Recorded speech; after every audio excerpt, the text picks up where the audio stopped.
When life gets unpredictable, preparation matters. In medicine, it's all about staying alert, ready for whatever comes through the door. On the road, it's no different.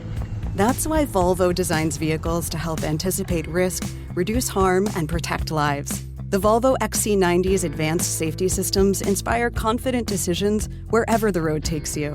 The Volvo XC90, for life. Proud sponsor of the Pit Podcast. Learn more at volvocars.ca/safety. Emmanuella Lambropoulos once again making headlines for controversial remarks. The MP for Saint-Laurent facing the wrath of Quebec language hawks, being accused of lying after simply telling the story of one constituent who was unable to get health care in English. French language minister here in Quebec, Jean-François Roberge, telling her she should, quote, read the law before criticizing it. And it's not the first time she has faced heat on language here in Quebec. Previously, she had to step down from the Official Languages Committee after merely questioning the decline of French in Quebec. We go now to Emmanuella Lambropoulos, Member of Parliament for the riding of Saint-Laurent, joins us on the line. Can I call you Emmanuella? Emmanuella, welcome back to the show. Of course. So, hi, Elias. It's great to talk to you here. And you know what? I'm going to pay an homage to the late, great Barbara Walters with my first question, okay?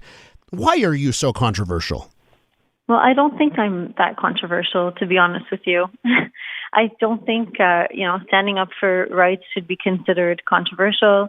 And again, you mentioned it yourself. I was accused of lying, and all I was merely doing was discussing and using an experience that one of my constituents came to me with to strengthen my debate. And I think that's, for those who don't necessarily follow politics too much, who don't regularly watch debates in the House of Commons or in committee, that's what MPs do. We bring back the experiences of the people that we represent.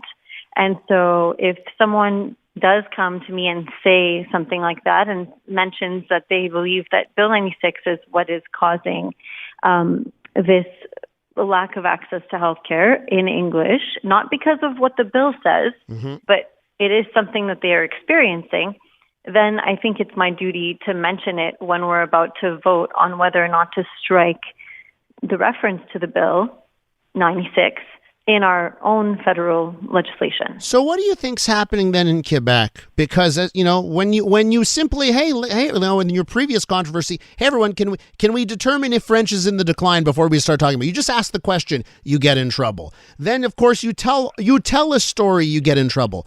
What do you think is? I want to know, like, what do you think is happening in Quebec politics that merely talking about it becomes controversial? Yeah. Look, I want to be fair. Okay, to both sides. I do believe that there is a fear in Quebec of losing their language. And it is true that it is the only French-speaking province in a sea of English when we look at North America, right? So I do understand where the fear comes from.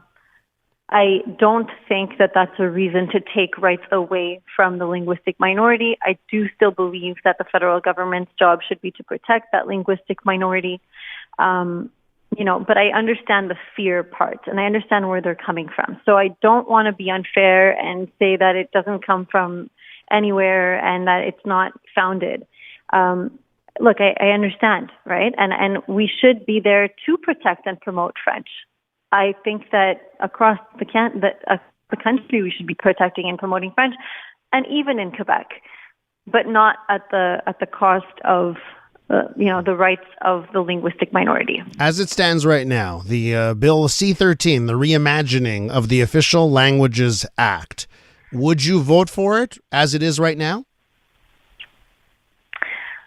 As it is right now, I would not vote for it. So this is interesting, Emmanuella, because your colleague Anthony Housefather is threatening to vote against his government's bill. You're saying right now, as it stands, you wouldn't vote for it. What would that mean for you within the Liberal Party if you don't vote for a piece of legislation like this, like the Official Languages Act? Look, there are important pieces of legislation that are debated at all times that affect different MPs differently. And we've always been told, if there is something that, is a really important issue in your riding, and you feel very strongly about it, you can let us know in advance, and we're going to see what we can do. And we're going to, see if we're able to give you some leeway there. And I think that for this one, they know to what extent it's important, especially for the members who did speak up at that committee. I'm not the only one, of course. You mentioned my colleague Anthony Housefather, and there are several others that I won't mention their names if they haven't come forward themselves. But I think that it's an important enough issue for me and for some of my colleagues to say, hey, we can't vote for it as it stands because it includes a reference to the Charter of the French Language, which now includes Bill 96. Mm-hmm. And that's the main, I think, point that we are not okay with. Now, you mentioned it's not just you, right? There's and let me be clear. This bill was first drafted before Bill 96. So this has only become an issue after the fact, and it's a consequence of the fact that Bill 96 was enacted. So I have to ask you this because, again, this is a bill coming from your party, right?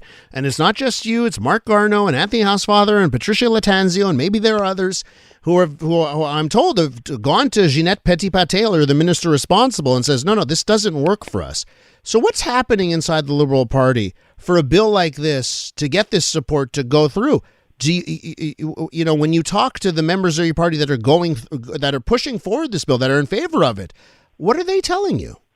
Again, I think it's really out of the goal of helping promote and protect French across the country, because it is true that, in Quebec, we are a linguistic minority, the English-speaking community, but across the country, French is the linguistic minority community.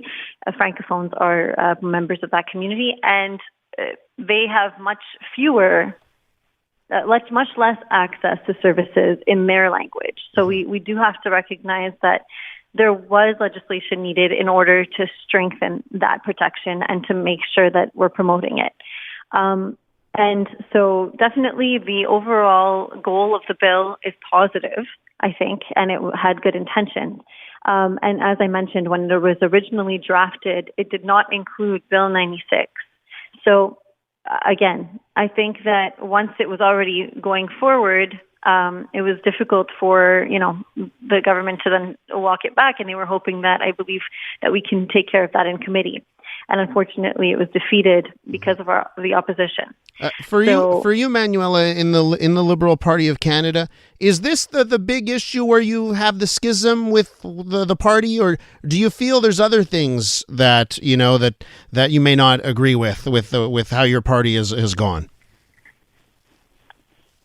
Overall, I'm very much a Liberal and very much agree with most of the things that we've put forward. Gotcha. Okay. Well, it's very interesting, Emmanuella, to hear that you would vote against this bill right now. I believe you're the first person on the record going beyond a threat and saying that you will not vote for this bill as it stands. Thanks very much for coming on the show. Thank you. Have a good one. That is Emmanuella Lambropoulos, MP for the riding of Saint-Laurent.